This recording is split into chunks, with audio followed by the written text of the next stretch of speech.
Going Places, written by A.R. Barton. When I leave, Sophie said, coming home from school, I'm going to have a boutique.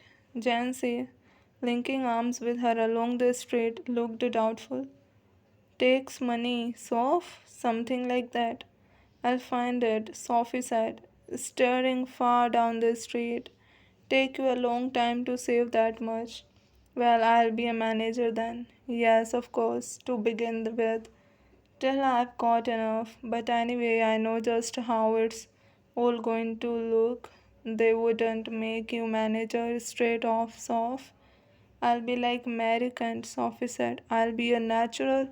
They'll say it from the start. I'll have the most amazing shop the city ever seen.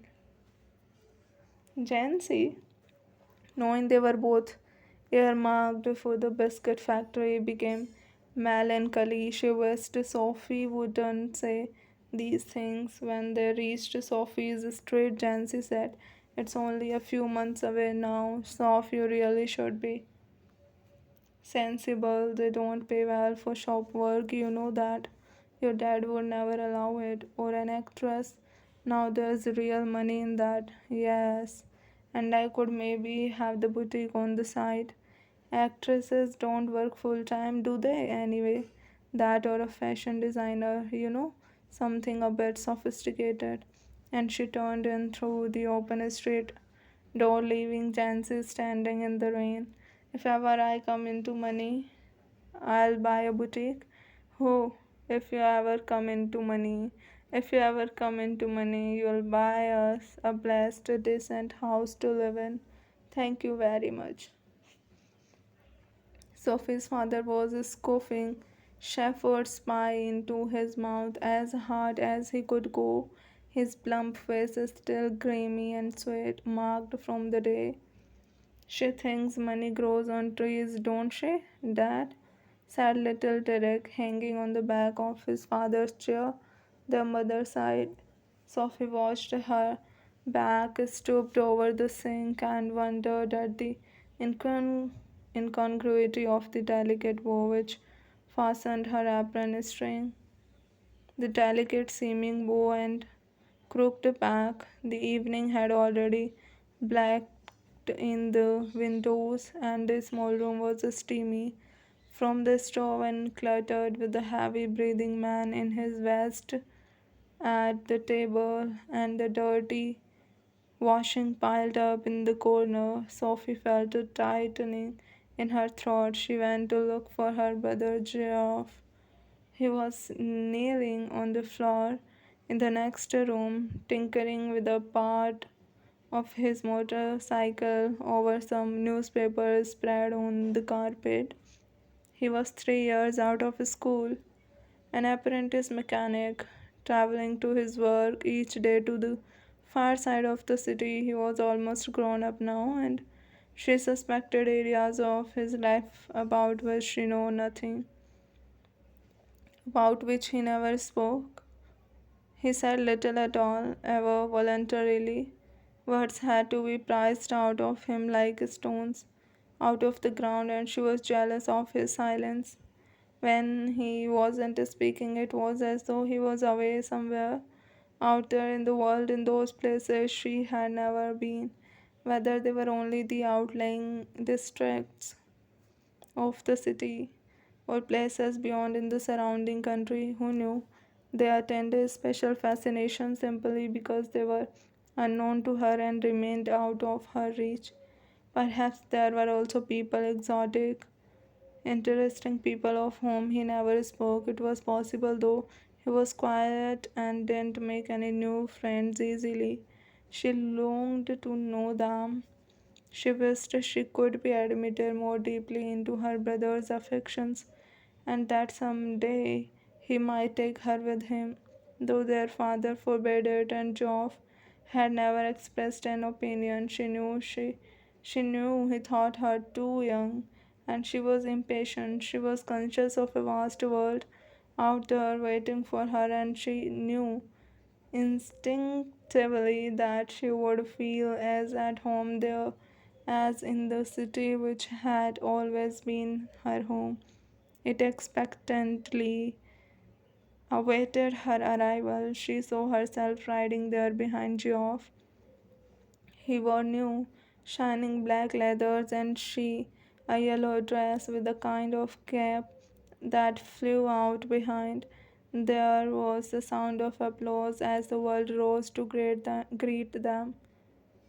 He sat frowning at the oily component he cradled in his hands as though it were a small dumb animal and he was willing it to speak.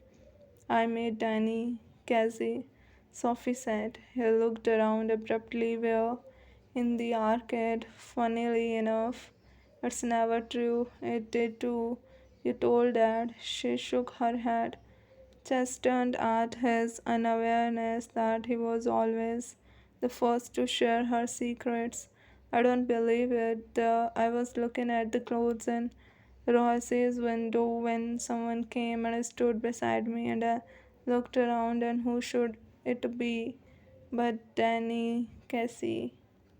All right, what does he look like? Oh, come on. You know what he looks like.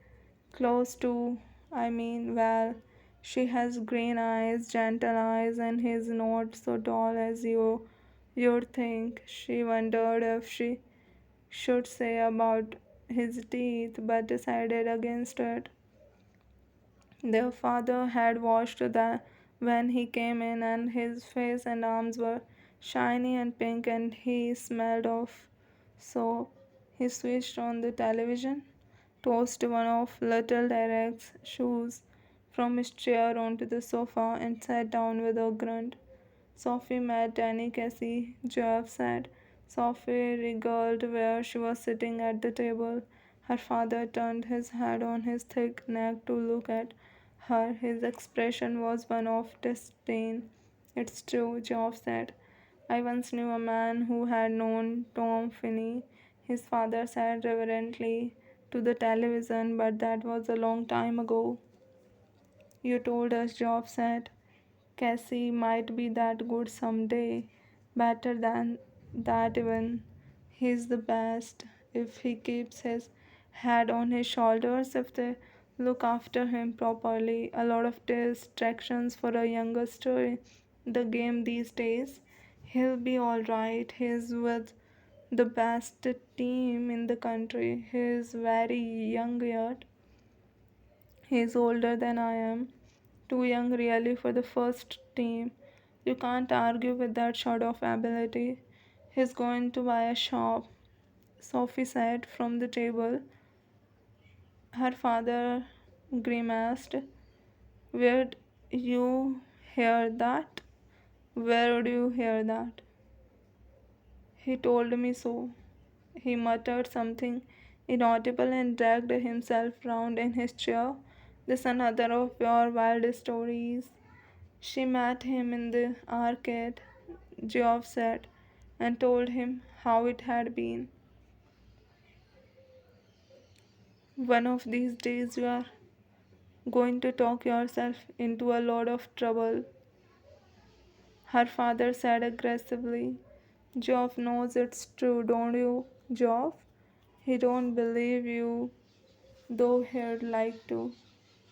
The table lamp cast an another glow across her brother's bedroom wall and across the large poster of United's first team squad and the row of colored photographs beneath, three of them of the young Irish prodigy. Cassie, promise you'll tell no one, Sophie said. Nothing to tell, is there? Promise Geoff Dad would murder me, only if he thought it was true. Please, Geoff. Christ, Sophie, you are still at school. Cassie must have strings of girls. No, he doesn't. How could you know that? He jeered. He told me that's how. As if anyone would tell a girl something like that. Yes, he did. He isn't like that. He's quiet. Not as quiet as all that, apparently. It was nothing like that, Geoff. It was me. He spoke first. When I saw who it was, I said, Excuse me. But aren't you Danny Casey? And he looked sort of surprised. And he said, "Yes, that's right." And I knew it must be him because he had the accent. Like when they interviewed him on the television. So I asked him for an autograph or little Derek, but neither of us had any paper or a pen. So then we just talked a bit about the clothes in Royce's window. He seemed lonely after all. It's a long way from the west of Ireland. And then, just as he was going, he said if I would care to meet him next week, he would give me an autograph then. Of course, I said I would. As if he'd ever show up. You to believe me now, don't you? He dragged his jacket, which was shiny and shapeless, from the back of the chair and pushed his arms into it. She wished he paid more attention to his appearance, wished he cared more about clothes.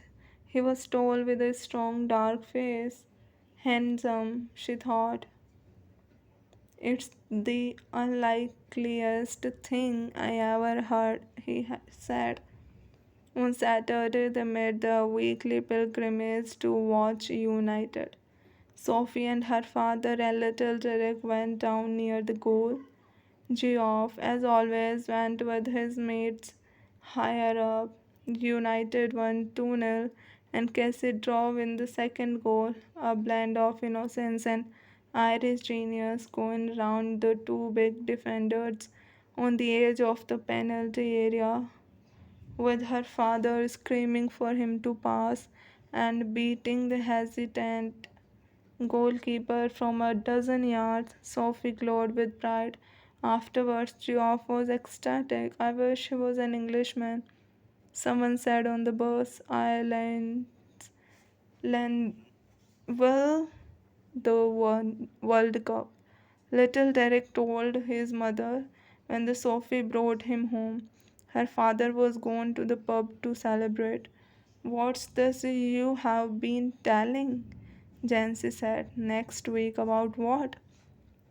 Your Geoff told our Frank you met Danny Casey?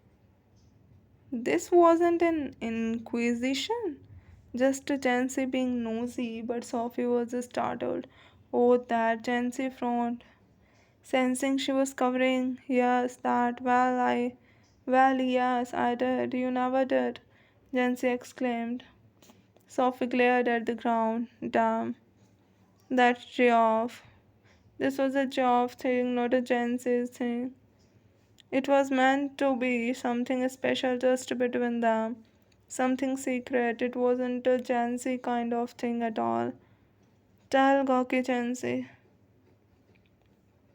Something like that. And the whole neighborhood would get to know it. Damn, that Geoff was nothing sacred. It's a secret. Meant to be. I'll keep a secret, so you know that. I wasn't going to tell anyone. There'll be a right old row if my dad gets to hear about it. Jancy blinked. A row? I'd have thought he'd be chuffed as anything. She realized then that Jancy didn't know about the date, but Geoff hadn't told about that. She breathed more easily, so Geoff hadn't let her down after all. He believed in her after all. After all, some things might be sacred. It was just a little thing, really. I asked him for an autograph, but we hadn't any paper or a pen, so it was no good. How much had Geoff said? Jesus, I wish I'd have been there. Of course, my dad didn't want to believe it. What a misery he is. But the last thing I need is quiz of people round our house asking him, what's all this about Danny Casey? He'd murder me. And you know how my mom gets. when there's a row. Jancy said, hushed. You can trust me, Soph, you know that. After dark, she walked by the canal along a shelter path, lighted only by the glare of the lamps from the wharf across the water, and the unceasing drone of the city was muffled and distant. It was a place she had often played in when she was a child. There was a wooden bench beneath a solitary elm where lovers sometimes came. She sat down to wait. It was the perfect place. She had always thought so for a meeting of this kind for those who wished not to be observed. She knew he would approve. For some while waiting, she imagined his coming. She watched along the canal, seeing him come out of the shadows, imagining her own consequent excitement. Not until some time had elapsed did she begin balancing against this the idea of his not coming. Here I sat, she said to herself, wishing Danny would come, wishing he would come, and sensing the time passing. I feel the pangs of doubt stirring inside me. I watch for him, but still there is no sign of him. I remember Geoff saying he would never come, and how none of them believed me. When I told them, I wonder what will I do? What can I tell them now if he doesn't come? But we know how it was Danny and me. That's the main thing. How can you help what people choose to believe? But all the same, it makes me despondent. This knowing I'll never be able to show them they are wrong to doubt me.